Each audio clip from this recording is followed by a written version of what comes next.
Hi viewers, this is Sridhar's Jewology YouTube channel. నేను మీ శ్రీధర్ ప్రభుత్వ junior కళాశాలలో జంతుశాస్త్ర అధ్యాపకుడిని. ఇప్పుడు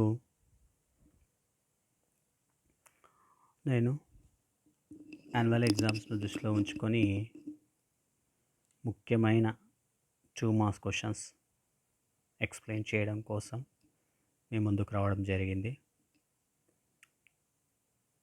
ఆల్రెడీ నేను ఈ 2 మార్క్స్ పైన పార్ట్ 1 తయారు చేయడం జరిగింది యూనిట్ వైజ్గా. ఈరోజు ముఖ్యంగా నేను 4th unit A and B, ఆంతఃస్రావక వ్యవస్థ, రోగనిరోధక వ్యవస్థ, ఈ రెండింటిలోని ముఖ్యమైన 2 మార్క్స్ క్వశ్చన్ పటాలతో సహా ఎక్స్ప్లెయిన్ చేయడం జరుగుతుంది. జాగ్రత్తగా విని ఒకసారి మీ దగ్గర ఉన్నటువంటి నోట్స్ చూస్తే క్లియర్గా అర్థం కావడానికి అవకాశం ఉంటుంది. ఒకసారి మీ దగ్గర ఉన్న మెటీరియల్ చదవండి తప్పకుండా ఈ క్లాస్ విన్న తర్వాత. మొదట నేను 70% సిలబస్ సంబంధించినటువంటి పార్ట్స్ బోధించి ఆ తర్వాత మిగిలిన రిమైనింగ్ 30% సిలబస్ను కూడా చెప్పడం జరుగుతుంది. ఓకేనా? ఇక మనం టాపిక్లోకి ఎంటర్ అవుదాం. చూడండి, ఇక్కడ మనకు కనిపిస్తున్నటువంటి క్వశ్చన్స్ అన్నీ కూడా మనకు మ్యాక్సిమం రెడ్ కలర్లో ఉన్నాయి. ఓకేనా? రైట్. ఆక్రోమెగాలి అంటే ఏమిటి? ఈ అపస్థితిని కలగజేసే హార్మోన్ పేరు రాయండి అని ఉంది ఫస్ట్ క్వశ్చన్ మనకు. ఓకేనా? మరి ఇక్కడ మనకు ఆక్రోమెగాలి అంటే ఏమిటి అనే క్వశ్చన్ ఇక్కడ కనిపిస్తూ ఉంది. అసలు ఈ ఆక్రోమెగాలి డెఫినేషన్ చెప్పి అది ఏ హార్మోన్ నుంచి వస్తుందో మనం చెప్పాలి ఈ క్వశ్చన్కి ఆన్సర్గా. ఒకసారి ఇక్కడ మీరు డయాగ్రామ్ కూడా గమనించండి. ఆక్రోమెగాలి అంటే ఆ రోగం వచ్చినటువంటి వ్యక్తి, ఆ జబ్బు వచ్చినటువంటి వ్యక్తి ఏ విధంగా కనిపిస్తాడు అంటే మనకి ఇక్కడ పటంలో ఉన్నట్టుగా కనిపిస్తూ ఉంటాడు. అంటే ఆ వ్యక్తి యొక్క కాళ్ళు, చేతులు, దవడ ఎముకలు, ముక్కు ఎముక కొనలో ఉండేటువంటి మృదులాస్థి ఇవన్నీ బాగా ఎక్కువగా పెరుగుతాయి. ఎక్కువగా పెరగడం వల్ల ముఖము ఎలా కనిపిస్తుంది అంటే మనకు గొరిల్లా ముఖంలాగా కనిపిస్తుంది. గొరిల్లా అనే జంతువు ఉంటుంది చూడ, ఆ జంతువు ముఖంలాగా కనిపిస్తుంది. ఈ విధమైనటువంటి ముఖం కనిపించేటువంటి ఈ వ్యక్తుల రూపాన్ని మనం ఏమంటున్నామంటే ఆక్రోమెగాలి అని పిలుస్తున్నాం. ఓకేనా? ఎందుకోసం అలా జరిగింది అంటే మానవునిలో పీయూష గ్రంథి ఉంటుంది మెదడులో. ఈ పీయూష గ్రంథి విడుదల చేసే ఒకానొక హార్మోన్, దాన్నే మనం ఇక్కడ అందించండి పెరుగుదల హార్మోన్. ఈ హార్మోన్ బాగా ఎక్కువగా ఉత్పత్తి అవుతూ ఉంది. ఎప్పుడు ఉత్పత్తి అవుతూ ఉంటుంది ఇది? ఏ సమయం లోపల? ప్రౌఢ దశ లోపల అని అంటున్నాం. అంటే ప్రౌఢ దశలో పెద్దగా అయిన తర్వాత ఒక వ్యక్తిలో పీయూష గ్రంథి నుంచి పెరుగుదల హార్మోన్ బాగా ఎక్కువగా ఉత్పత్తి అవుతే ఈ హార్మోన్ ప్రభావం వల్ల ఆ వ్యక్తిలో ఈ ఎముకలు పెరగడం, ఎక్కువగా పెరగడం, ఓవర్గా పెరగడం వల్ల ఆ మనిషి యొక్క ముఖం అంతా కూడా ఎలా మారిపోయింది అని చెప్తున్నాడు? గొరిల్లాలాగా మారిపోయింది. దీన్ని ఏమంటున్నాడు అంటే ఆక్రోమెగాలి అని చెప్పడం జరుగుతుంది. ఓకేనా? అంటే అక్కడ మనము ఆన్సర్లో కూడా చూస్తే అదే ఉంచండి. పిట్యూటరీ నుంచి. ఏ పిట్యూటరీ అంటున్నాడు ఇక్కడ? పూర్వ పిట్యూటరీ అంటున్నాడు. అంటే అసలు పిట్యూటరీ గ్రంథి ఉండేదే మనకు మెదడులో బఠానీ గింజంత ఉంటుంది. కానీ మళ్ళీ దాంట్లో లంబికలు ఉంటాయి. పూర్వలంబిక, మధ్యలంబిక, పరలంబిక అని. ఇది పూర్వలంబిక నుంచి విడుదలయ్యేటువంటి హార్మోన్, పెరుగుదల హార్మోన్. మనం గ్రోత్ హార్మోన్ అంటాం ఇంగ్లీష్‌లో. ఓకేనా. పూర్వ పిట్యూటరీ నుంచి మానవ పెరుగుదల హార్మోను అధిక ఉత్పత్తే ప్రౌఢ మానవంలో జరిగితే ఈ విధంగా గొరిల్లా లాంటి ముఖం కనిపిస్తుంది. ఓకేనా. ఈ గొరిల్లా లాంటి ముఖాన్నే మనం ఏమని పిలుచుకుంటున్నాము అంటే ఆక్రోమెగాలి అని పిలుచుకుంటాం. క్వశ్చనే అది మనకు. ఆక్రోమెగాలి అంటే ఏమిటి? దీన్ని కలుగజేసే హార్మోన్ పేరు చెప్పమంటున్నాను. సింపుల్గా గ్రోత్ హార్మోన్ ఎక్కువ కావడం. ఏ దశలో కూడా రాయాలి మనం, ప్రౌఢ దశలో. ప్రౌఢ దశలో గ్రోత్ హార్మోను ఎక్కువ కావడం. దేని నుంచి మనకు? పీయూష గ్రంథి యొక్క పూర్వలంబిక నుంచి వచ్చేటువంటి హార్మోన్ అని చెప్తూ ఉన్నాం. ఓకేనా. మనకి ఇక్కడ డయాగ్రామ్ కూడా కనిపిస్తూ ఉంది. కొద్దిగా వికృతంగా ముఖం ఉండి అలా కనిపిస్తూ ఉంటుంది. రైట్. నెక్స్ట్ క్వశ్చన్ చూద్దాం. ఓకేనా. క్వశ్చన్ చూడండి, చాలా పెద్ద ఉంది. బాల్యంలో పరిమాణం పెరుగుతూ, ఓకేనా, యుక్త వయసులో పరిమాణం తగ్గే గ్రంథి పేరేమిటి? సంక్రమణ జరిగినప్పుడు ఈ గ్రంథి పోషించే పాత్ర ఏమిటి అని అడుగుతాను. క్వశ్చన్ చాలా పెద్దగా ఉంది, దాని ఆన్సర్ చాలా సింపుల్గా ఉంటుంది. ఓకేనా. చూడండి జాగ్రత్తగా గమనిస్తే మనకు ఇక్కడ మనకు థైమస్ గ్రంథి అని కనిపిస్తూ ఉంది ఇంగ్లీష్లో. ఎక్కడ ఉంది మనకి? ఇక్కడ ఎల్లో స్పాట్లో కనిపిస్తూ ఉంది, ఎల్లో కలర్లో కనిపిస్తూ ఉంది. కరెక్ట్గా మన ఛాతీ మధ్య భాగంలో ఉరోస్తి అనే ఎముక ఉంటుంది. ఛాతీ లేదా వక్ష భాగంలో మధ్య భాగంలో ఉరోస్తి అనే ఎముక ఉంటుంది చూడండి. ఆ ఎముక ప్రాంతంలో మనకు కనిపించే గ్రంథి థైమస్ గ్రంథి. దీన్ని మనము బాలగ్రంథి అని కూడా పిలుచుకుంటాం. ఏమని పిలుచుకుంటాం? బాలగ్రంథి అని పిలుచుకుంటాం.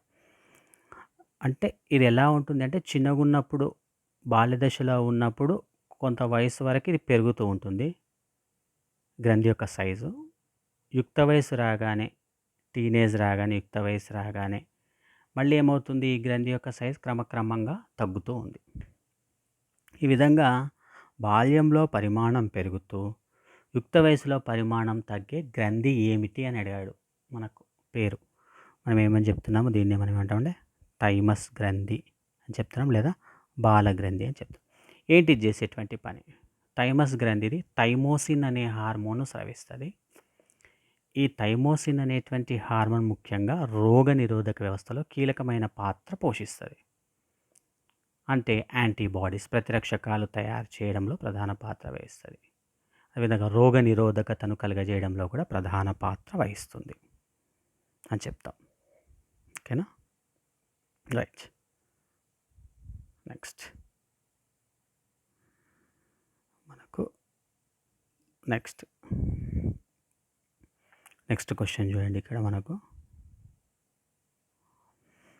యాంటీ డయూరెటిక్ హార్మోన్ అని దేన్ని అంటారు? దీన్ని స్రవించే గ్రంథి పేరు రాయండి అంటాడు. రైట్. యాంటీ డయూరెటిక్ హార్మోన్ అని దేన్ని అంటారు? ఈ క్వశ్చన్ మనం చూడడం కంటే ముందు మనం ఇక్కడ ఉన్నటువంటి పటాన్ని చూద్దాం. చూడండి, ఇక్కడ హైపోథలామస్ అన్నాడు కదా. మానవుని మెదడులో ఉండేటువంటి ఒక ప్రాంతము హైపోథలామస్. దీనికి ఉన్నటువంటి గ్రంథే, మీరు ఇక్కడ పటంలో చూస్తున్నటువంటి గ్రంథి ఏదైతే ఉందో ఇదే పీయూష గ్రంథి యొక్క పటం. ఓకేనా.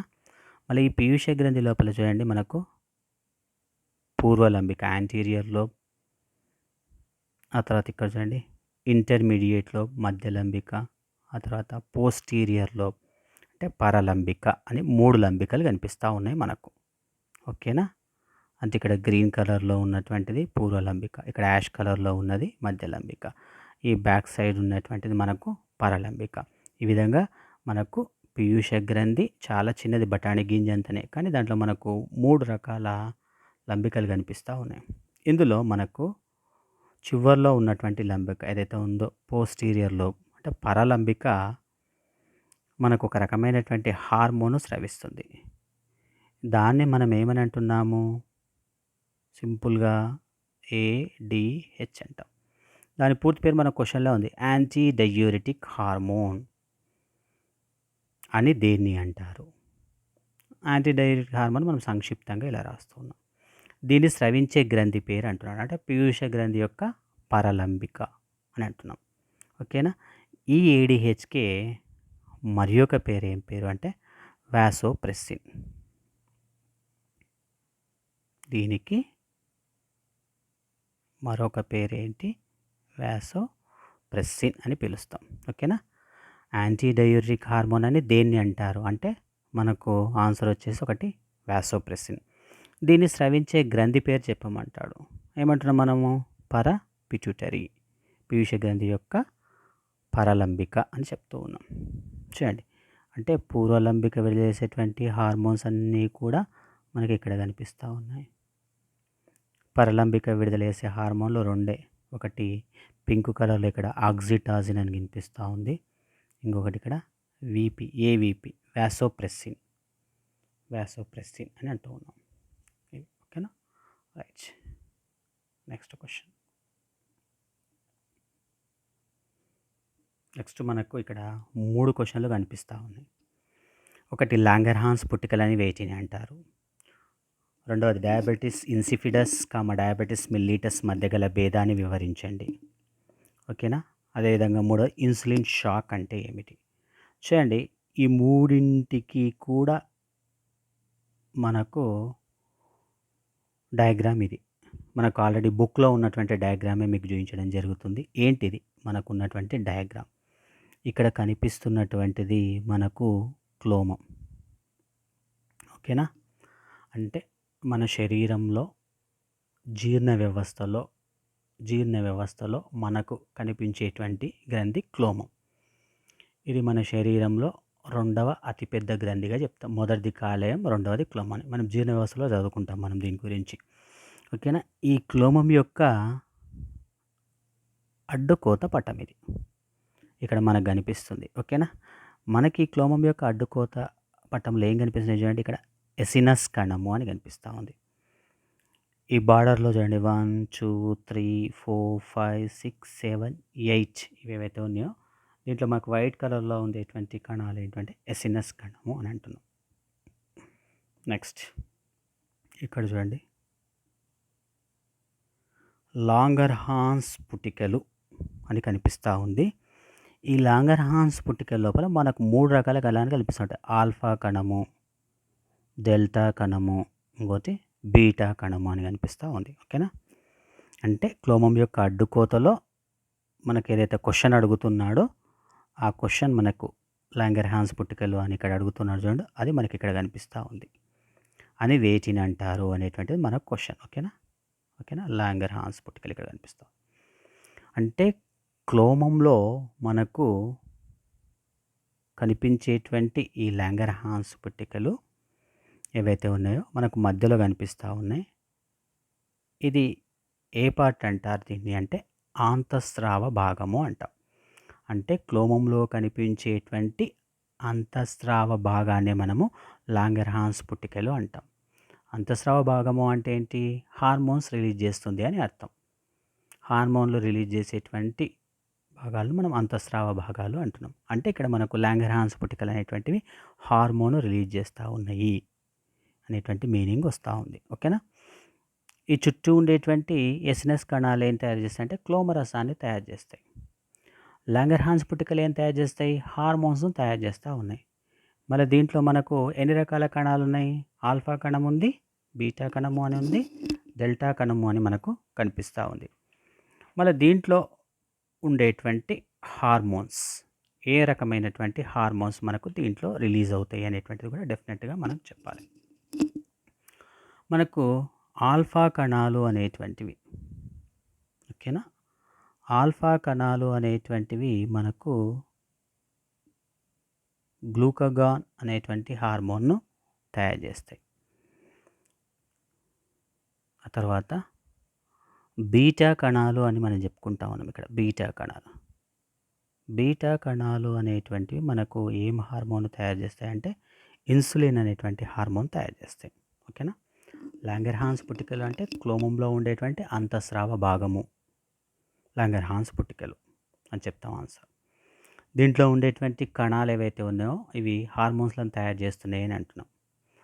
ఆల్ఫా కణమేమో గ్లూకగాను, బీటా కణమేమో ఇన్సులిన్ తయారు చేస్తుంది అని చెప్తున్నాం. ఇది లాంగర్హాన్స్ పుట్టికలకు సంబంధించినటువంటి సమాచారం. దీనికి సంబంధించినటువంటివే మనకు ఇక్కడ 2 క్వెషన్‌లు. ఒకటి డయాబెటిస్ ఇన్సిపిడస్, డయాబెటిస్ మెల్లిటస్ అనే ఒక క్వెషన్, ఇన్సులిన్ షాక్ అనేది ఒక క్వెషన్. చూడండి. ఇన్సులిన్ అనే పేరు మనకు ఇక్కడ కనిపిస్తా ఉంది. దానికి సంబంధించిన క్వెషన్ మళ్ళీ ఇక్కడ మనకు కనిపిస్తా ఉంది. ఇన్సులిన్ షాక్ అంటే ఏమిటి? ఓకేనా? అంటే మనం ఇంతకుముందు చెప్పుకున్నట్టుగా మనకు ఎవరు తయారు చేస్తున్నారు? బీటా కణం ఇన్సులిన్ తయారు చేస్తుంది. హార్మోను ఎక్కువైనా ప్రమాదమే, తక్కువైనా ప్రమాదమే. హైపర్, హైపో ఏ యాక్టివిటీ అయినా కూడా ఇక్కడ ప్రమాదం. ఒకవేళ ఇన్సులిన్ గనక బాగా ఎక్కువయింది అనుకోండి, ఏమవుతుంది?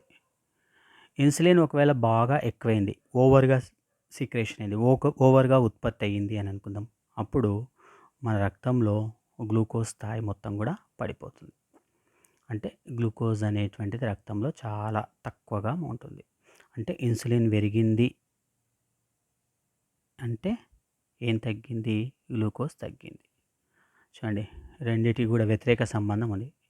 ఇన్సులిన్ పెరిగితే గ్లూకోజ్ తగ్గుతుంది. ఒకవేళ ఇన్సులిన్ తగ్గితే గ్లూకోజ్ అనేటువంటిది పెరుగుతుంది. పెరిగితే ఏం ప్రమాదము, తగ్గితే ఏం ప్రమాదము అనేటువంటివి మనకి ఇక్కడ 2 క్వెషన్‌లు ఉన్నాయంటే, ఇన్సులిన్ ఎక్కువైతే ఉన్నటువంటి క్వెషనే ఇన్సులిన్ షాక్.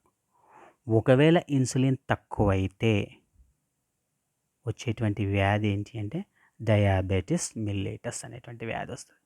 డయాబెటిస్ మెల్లిటస్ అంటే మామూలు భాష లోపల మనం షుగర్ వ్యాధి అంటాం, చక్కెర వ్యాధి అంటాం.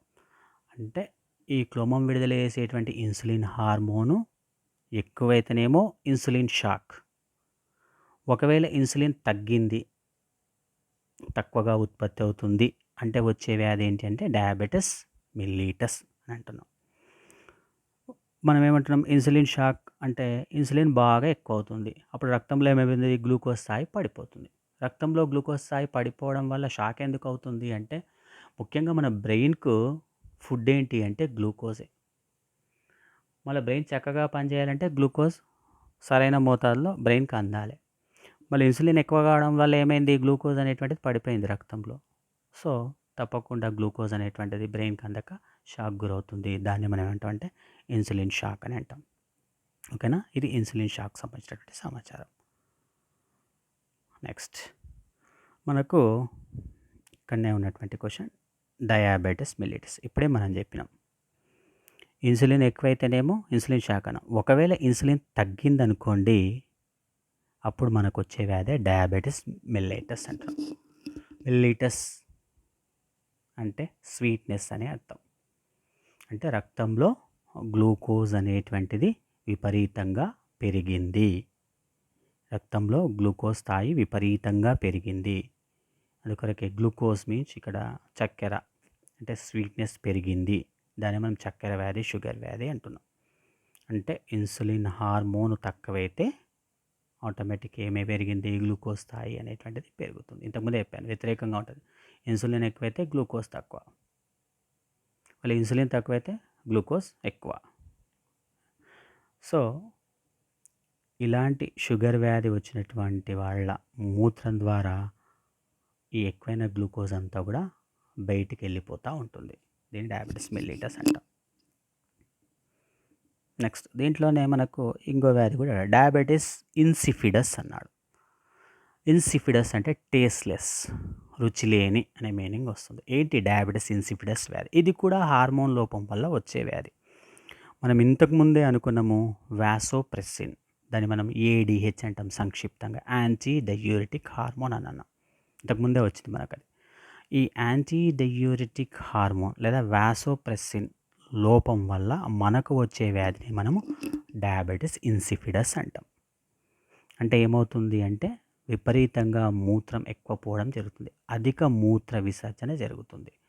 అంటే నీరు అనేది, వాటర్ అనేటువంటిది మన శరీరం నుంచి ఎక్కువగా బయటికి పోవడం అనేటువంటిది జరుగుతుంది మూత్రం రూపం లోపల. అంటే మన ఒంట్లో ఉండే నీరు మూత్రం రూపం లోపల ఎక్కువగా వెళ్తుంది. సాధారణంగా మనం రోజుకు సర్వసాధారణంగా ఎంత మూత్రాన్ని విసర్జిస్తాము అంటే 1.5 లీటర్ అని చెప్తాం. కానీ వీళ్ళు అలా కాదు. ఎవరికైతే డయాబెటిస్ ఇన్సిపిడస్ ఉందో 1.5 లీటర్ కంటే ఎక్కువ మూత్రం విసర్జిస్తున్నారు. అంటే ఎక్కువగా వాటర్ అనేటువంటిది బయటికి అవుతుంది కాబట్టి ఈ పేషెంట్స్‌కి విపరీతమైనటువంటి దాహం అనేటువంటిది కనిపిస్తా ఉంది. నీరు మాత్రమే బయటికెళ్తుంది ఇక్కడ. కేవలం నీరు మాత్రమే వెళ్తుంది. కానీ ఇక్కడ షుగర్ మాత్రం బయటికి వెళ్ళదు. చక్కెర అనేటువంటిది బయటికి వెళ్ళదు. ఓకేనా? ఇది దీనికి సంబంధించినటువంటి క్వెషన్. నెక్స్ట్ అంటే లంగర్హాన్స్ పుట్టుకల గురించి మాట్లాడిన, డయాబెటిస్ మిలిటస్ గురించి చెప్పాను, ఇన్సులిన్ షాక్ చెప్పాను. రైట్, 3 అయిపోయింది. నెక్స్ట్ స్లైడ్కి వెళ్దాం. ఇక్కడ చూడండి, పోరాట పలాయన హార్మోన్ అని దేనిని అంటారు? క్వశ్చన్, డైరెక్ట్ క్వశ్చన్ ఇది.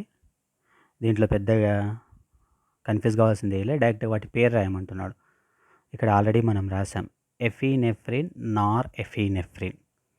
ఎఫినెఫ్రిన్ నార్ ఎఫినెఫ్రిన్, ఈ 2 హార్మోన్స్లనే మనం పోరాట పలాయన హార్మోన్స్ అని అంటున్నాం. ఓకేనా? ఇంకో రకంగా కూడా పిలవచ్చు వీటిని, ఎడ్రినలిన్, నార్ ఎడ్రినలిన్ అని పిలవచ్చు. ఎక్కడి నుంచి స్రవించబడతాయి అనేటువంటిది మనం టూకీగా చూద్దాం. రైట్, కిడ్నీ, ఇక్కడ ఎడ్రినల్ గ్లాండ్ అంటే మూత్రపిండం పైన ఉండేది అధివృక్క గ్రంథి, ఎడ్రినల్ గ్లాండ్ అంటాం ఇంగ్లీష్లో.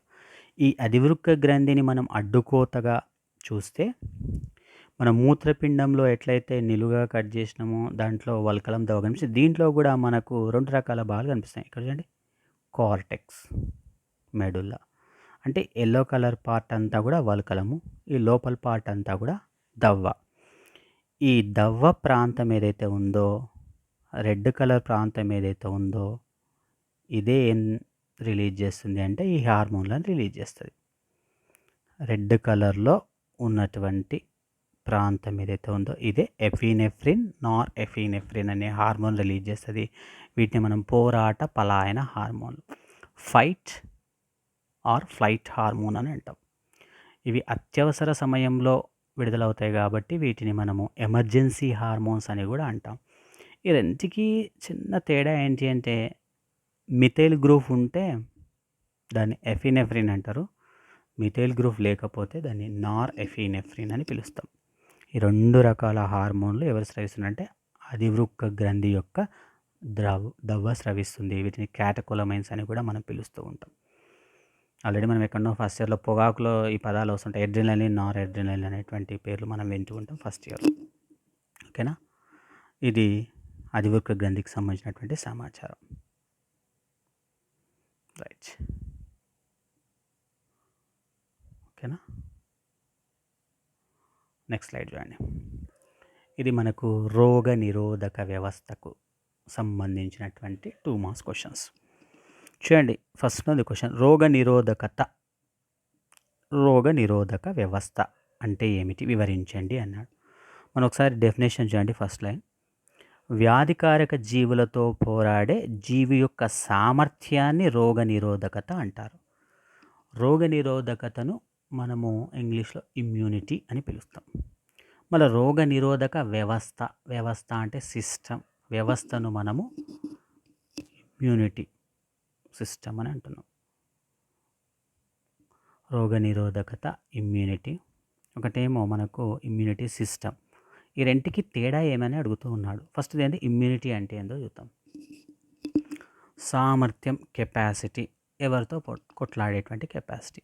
మన దేహంలోకి ప్రవేశించే అనేక వ్యాధికారక జీవులు, అది బ్యాక్టీరియా కావచ్చు, వైరస్ కావచ్చు, శిలీంధ్రం కావచ్చు,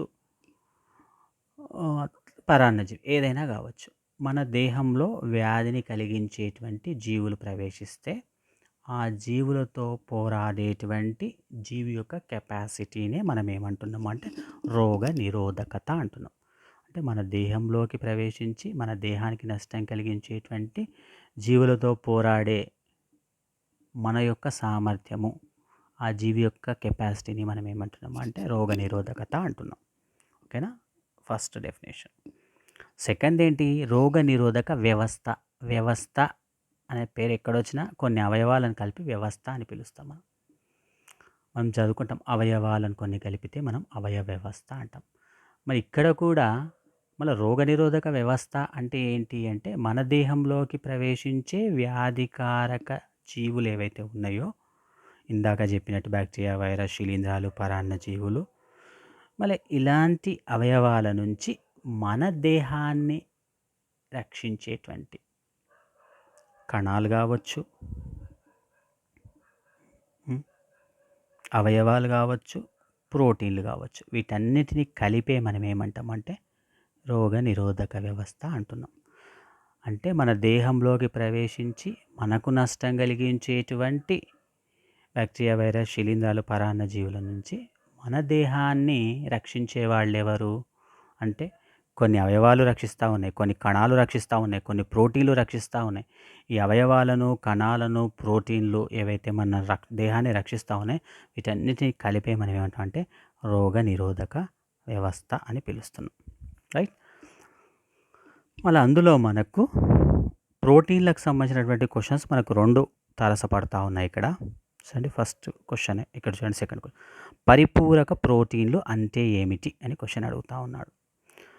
మనం ఇంతకుముందు డెఫినేషన్లో చెప్పినట్టు ఇక్కడ చూడండి ఆల్రెడీ కనిపిస్తుంది, కణాలు కదా. అదేవిధంగా మనకు కణాలు, అదేవిధంగా ప్రోటీన్లు అని అన్నాం. అంటే ఇక్కడ ప్రోటీన్లకు సంబంధించినటువంటి క్వశ్చన్ మనకి ఇక్కడ సెకండ్ క్వశ్చన్గా మనకు కనిపిస్తుంది. వీటిని ఏమంటున్నాడు? పరిపూరక ప్రోటీన్లు అంటున్నాడు. ఈ పరిపూరక ప్రోటీన్లనే మనం ఇంగ్లీష్ లోపల ఏమని పిలుస్తుంటాము అంటే కాంప్లిమెంట్ ప్రోటీన్స్ అని పిలుస్తూ ఉన్నాం. ఈ పరిపూరక ప్రోటీన్లు అంటే ఏమిటి అనే క్వశ్చన్కి మనం ఆన్సర్ తెలియాలి అంటే మనం ఇక్కడ ఉండేటువంటి పటాన్ని జాగ్రత్తగా గమనించండి. చూడండి, ఇక్కడ పరిపూరక ప్రోటీన్ ఇంగ్లీష్లో ఏమంటారని చెప్పాను ఇప్పుడే, కాంప్లిమెంటరీ ప్రోటీన్స్ లేదా కాంప్లిమెంట్ ప్రోటీన్స్ అంటారు. కాంప్లిమెంట్ ప్రోటీన్స్లో సి. ఇవి దాదాపు 30 వరకు ఉంటాయి మన దేహం లోపల. వీటన్నిటి కూడా ఎవరు తయారు చేస్తారు అంటే కాలేయం తయారు చేస్తుంది. ఎవరు తయారు చేస్తారు? కాలేయం. అంటే కాలేయంలో ఉండే కాలేయ కణాలు తయారు చేస్తాయి. అదేవిధంగా తెల్ల రక్త కణాల్లో రకమైనటువంటి మోనోసైట్స్. ఈ మోనోసైట్లు, లివర్ సెల్స్ అనేటువంటివి వేటిని తయారు చేస్తాయి అంటే పరిపూరక ప్రోటీన్లను తయారు చేస్తాయి. తయారు చేసి ఈ పరిపూరక ప్రోటీన్లను దేంట్లోకి రిలీజ్ చేస్తాయి? బ్లడ్లోకి రిలీజ్ చేస్తాయి, ప్లాస్మాలోకి రిలీజ్ చేస్తాయి. రిలీజ్ అయినప్పుడు ఇవి ఏ స్టేట్లో ఉంటాయి, ఏ స్థితిలో ఉంటాయి అంటే అచేతన స్థితిలో ఉంటాయి. అంటే క్రియారహితంగా పనిచేయనటువంటి స్థితిలో ఉంటాయి, ఇన్యాక్టివ్ స్టేట్లో ఉంటాయి పరిపూరక ప్రోటీన్లు. ఇవి ఎప్పుడు యాక్టివ్ అవుతాయి అంటే మన రోగ నిరోధక వ్యవస్థ లేదా మన దేహంలోనికి ప్రవేశించినటువంటి సూక్ష్మజీవులు వీటిని యాక్టివేట్ చేస్తాయి, అంటే చైతన్యపరుస్తాయి. అంటే పుట్టినప్పుడు, రక్తంలోకి వచ్చినప్పుడు, ప్లాస్మాలోకి వచ్చినప్పుడు ఇవి ఇన్యాక్టివ్ స్టేట్లో ఉన్నాయి. ఎప్పుడైతే మన దేహంలోకి సూక్ష్మజీవులు ప్రవేశించినా ఆ సూక్ష్మజీవులు కానీ మన ఇమ్యూన్ సిస్టమ్ కానీ వీటిని యాక్టివేట్ చేస్తాయి. ఇప్పుడు యాక్టివేట్ అయినటువంటి పరిపూరక ప్రోటీన్లు అసలు ఏం చేస్తాయి అనేటువంటిది మనం ఈ పటాల ద్వారా చెప్పడం జరుగుతుంది. జాగ్రత్తగా గమనిద్దాం ఏం చేస్తాయి మనకు అనేటువంటి. ఓకేనా? చూడండి, ఇక్కడ ప్రోటీన్లకు C5 ప్రోటీన్ కదా, C6, C7, C8 జాగ్రత్తగా ఉంచింది, C9 ఎల్లో కలర్ ఉండే చాలా అన్నీ కూడా ఏం చేస్తున్నాయి అని అంటున్నాడంటే ఇక్కడ సెల్ మెంబ్రేన్. ఏంటిది? ప్లాస్మా త్వచము లేదా కణత్వచము. ఇది బ్యాక్టీరియా కణం. ఓకేనా? ఇక్కడ మనకు కనిపిస్తుంది ఏంటి? బ్యాక్టీరియా కణం. దీనిపైన ఈ బ్లూయిష్ కలర్లో ఉన్నటువంటిది మొత్తం కూడా ఏంటంటే బ్యాక్టీరియం యొక్క ప్లాస్మా త్వచం. ఓకేనా? ఈ బ్యాక్టీరియా యొక్క ప్లాస్మా త్వచం పైన ఈ పరిపూరక ప్రోటీన్లంతా కూడా ఇక్కడ వలయం మాదిరిగా ఏర్పడి, రౌండ్గా వలయం మాదిరిగా ఏర్పడి ఆ ప్లాస్మా త్వచానికి ఏం చేస్తాయి అంటే రంధ్రం చేస్తాయి. ప్లాస్మా త్వచానికి ఆ లోపలికి ప్రవేశించినటువంటి, మన శరీరం లోపలికి ప్రవేశించినటువంటి బ్యాక్టీరియా, వైరస్ ఏదైనా ఆ బ్యాక్టీరియా యొక్క ప్లాస్మా త్వచానికి ఏం చేసినాయి? రంధ్రం చేసినాయి. రంధ్రం చేయడం వల్ల చూడండి, మనం నెక్స్ట్ ఇక్కడ ఉండేటువంటి పటాన్ని గమనిస్తే చూడండి, ఇది రంధ్రం చేసినాయి. చేస్తే ఆ రంధ్రాలు లోపలికి ప్రవేశినాయి. బాగా గుర్తు చూడండి, అన్నీ కూడా ఇక్కడ లోపలికి ఉన్నాయి. లోపలికి ఏమి వస్తూ ఉంది? ఇక్కడ మనకు కనిపిస్తుంది చూడండి, ఎక్స్ట్రా సెల్యులార్ ఫ్లూయిడ్ అని అంటున్నాం. అంటే కణబాహ్య ద్రవము. అంటే ఈ రంధ్రాల ద్వారా కణబాహ్య ద్రవము అనేటువంటిది బ్యాక్టీరియా లోపలికి ప్రవేశిస్తుంది. ఎప్పుడైతే ఈ రంధ్రాలు చేస్తున్నాయో, రంధ్రాల ద్వారా మొత్తం కణబాహ్య ద్రవం అంతా కూడా బ్యాక్టీరియా లోపలికి వెళ్తుంది. బ్యాక్టీరియా ఉబ్బి పగిలి చనిపోతుంది. ఈ విధంగా బ్యాక్టీరియాని చంపుతూ ఉంటాయి పరిపూరక ప్రోటీన్లు. ఓకేనా? అంటే ఇట్లా వలయాల రూపంలో పరిపూరక ప్రోటీన్లు ఏర్పడి బ్యాక్టీరియా ప్లాస్మా త్వచానికి రంధ్రం చేసి ఆ రంధ్రాల ద్వారా లోపలికి ఏమైనా పంపిస్తూ ఉన్నాయి, కణబాహ్య ద్రవాన్ని పంపించి బ్యాక్టీరియా కణ ఉబ్బి చనిపోతుంది. ఇలా చంపుతూ ఉంటాయి పరిపూరక ప్రోటీన్లు. ఈ విధంగా ఒక్క ప్రోటీన్ కాదు, అనేక ప్రోటీన్లు కలిసి ఈ పని చేస్తూ ఉన్నాయి కదా. అనేక ప్రోటీన్లు కలిసి ఈ పని చేస్తూ ఉన్నాయి. దీన్ని మనము ఇంగ్లీష్లో ఎంఏసి అంటే మ్యాక్ అని పిలుస్తూ ఉంటాం. Membrane attack complex. కాంప్లెక్స్ అంటే సంక్లిష్టము. చాలా రకాల ప్రోటీన్లు కలిసి దేని మీద అటాక్ చేస్తూ ఉన్నాయి? మెంబ్రెయిన్ మీద అటాక్ చేస్తూ ఉన్నాయి, దాడి చేస్తూ ఉన్నాయి. కాబట్టి దీని తెలుగులో త్వచ దాడి సంక్లిష్టం అంటాం. త్వచ దాడి సంక్లిష్టం, మెంబ్రెయిన్ అటాక్ కాంప్లెక్స్. ఒక్క ప్రోటీన్ కాకుండా అనేక పరిపూరక ప్రోటీన్లు కలిపి, అవి నెంబర్ కూడా ఇచ్చారు, C5, C6, C7, C8, C9. ఈ పరిపూరక ప్రోటీన్లు అన్నీ కూడా, C means complementary. E complement proteins అన్నీ కలిసి ఈ విధంగా చంపుతూ ఉంటాయి సమిష్టిగా వలయాల రూపంలో రంధ్రాలు చేసి. దీన్ని మనం మ్యాక్ అని పిలుస్తూ ఉంటాం. ఇది పరిపూరక ప్రోటీన్లకు సంబంధించిన సమాచారం. ఇవే పరిపూరక ప్రోటీన్లు ఇంకో రకంగా కూడా చంపుతూ ఉంటాయి బ్యాక్టీరియాను. ఈ విధంగా చంపుతాయి. అది మనకి ఇంకో క్వశ్చన్. ఓకేనా? రైట్. మనకి ఇక్కడ చూస్తే అర్థమవుతుంది. క్వశ్చన్ చూడండి. అప్సనైజేషన్ అంటే ఏమిటి? ఓకేనా? ఇక్కడ మీకు ఈ ప్రాంతంలో, ఓకేనా, ఈ ప్రాంతంలో మనకు వైలెట్ కలర్లో మనకు బ్యాక్టీరియా కనిపిస్తూ ఉంది. ఆ బ్యాక్టీరియాను చుట్టుముట్టి మనకు ఇలా బ్యాక్టీరియా మనకు కనిపిస్తూ ఉంటే, ఆ బ్యాక్టీరియాను చుట్టుముట్టి మనకు ఇట్లా రెడ్ కలర్లో చూడండి, అక్కడ పట్టంలో రెడ్ కలర్లో కూడా మనకు ప్రోటీన్లు కనిపిస్తూ ఉన్నాయి. అవి కూడా ఏంటి? పరిపూరక ప్రోటీన్లే. అంటే ఇంతకుముందు స్లైడ్లో పరిపూరక ప్రోటీన్లు వలయం మాదిరిగా ఏర్పడి వలయం మాదిరిగా రంధ్రాలు చేసి చంపినాయని చెప్తా ఉన్నాను బ్యాక్టీరియా. ఇక్కడ ఏమవుతుంది అంటే బ్యాక్టీరియా చుట్టుముట్టు కూడా ఈ పరిపూరక ప్రోటీన్లు అనేవి ఒక పూతలాగా ఏర్పడతాయి బ్యాక్టీరియా చుట్టూ. అంటే జస్ట్ లైక్ మన ఇంట్లో బ్రెడ్ మీద మొత్తం మనం జామ్ రుద్దుకొని తింటూ ఉంటాం.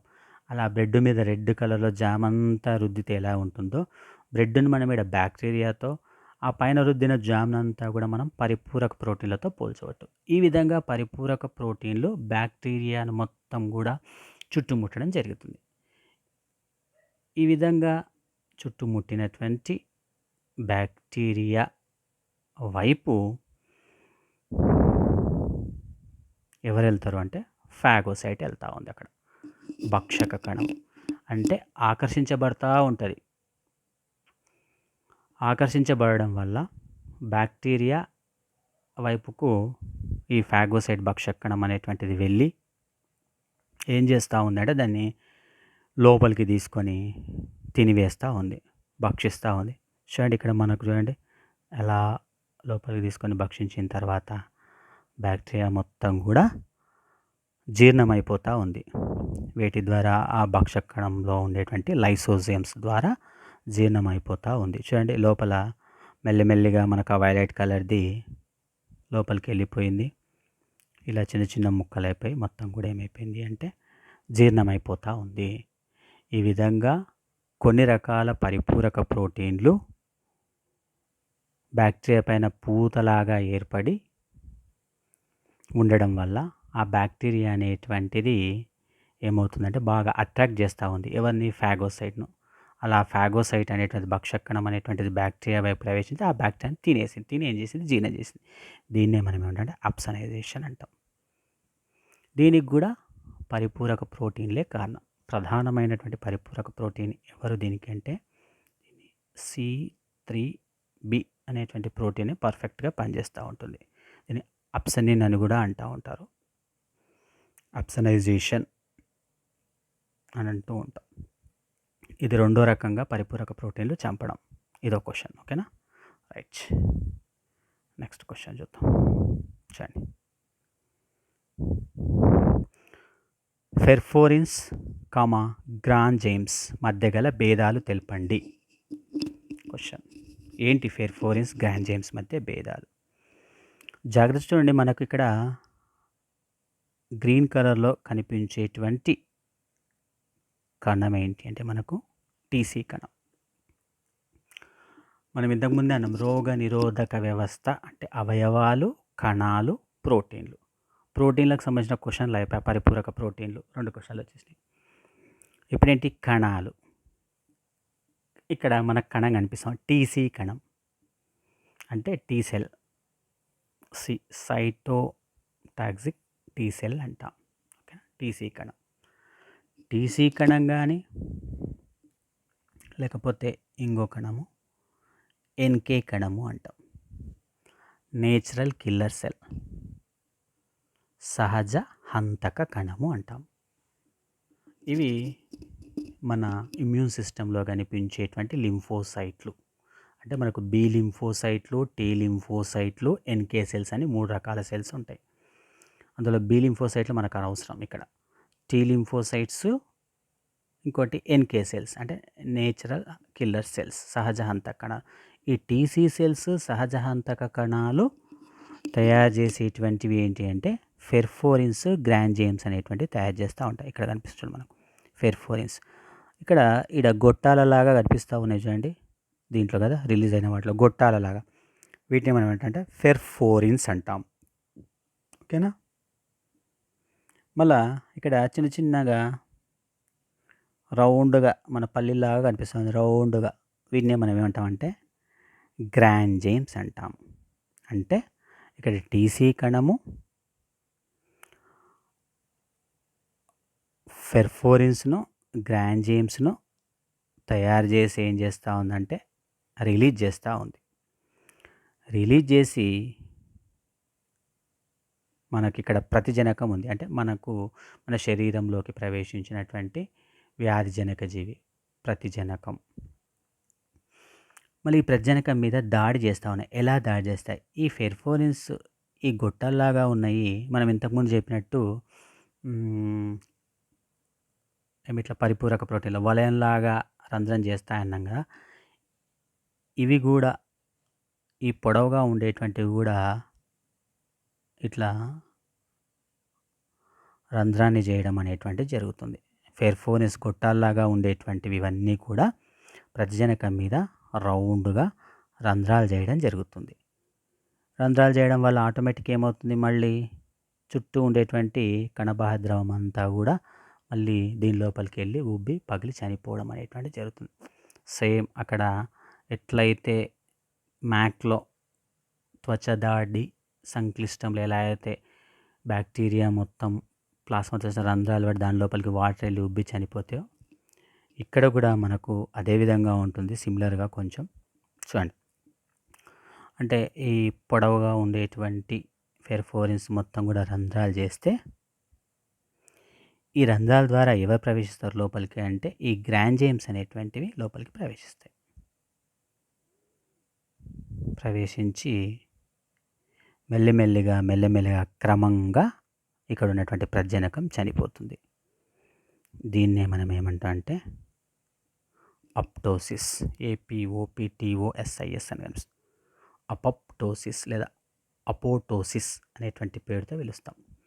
అపోటోసిస్ ప్రణాళికాబద్ధ మరణం. ప్రణాళికాబద్ధ మరణం వేటి ద్వారా జరుగుతుంది? ఫెర్ఫోరిన్స్, గ్రాంజేమ్స్ వల్ల జరుగుతుంది.